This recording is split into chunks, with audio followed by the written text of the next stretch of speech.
Rester en quarantaine, on l'a fait pendant la période Covid.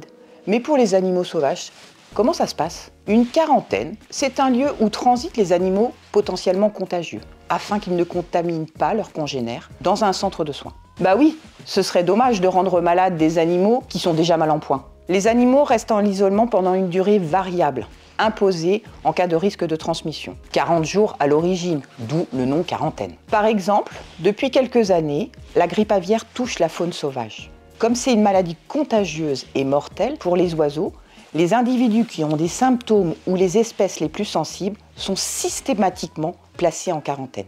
À la station LPO de l'Île Grande, en Bretagne, une des unités mobiles de soins a été installée pour agrandir le centre de soins et servir justement à isoler les individus potentiellement malades. Mais ceux qui en parlent le mieux, ce sont les soigneurs. On va s'organiser comme au centre de soins, donc on va faire tous les matins les soins des animaux, les peser, puis le nettoyage. En fait, la seule différence, c'est que c'est deux lieux complètement différents. Donc on a tout le matériel ici, des gamelles attitrées, des médicaments, etc. Donc il n'y a aucun échange de matériel entre l'UMS et le centre de soins.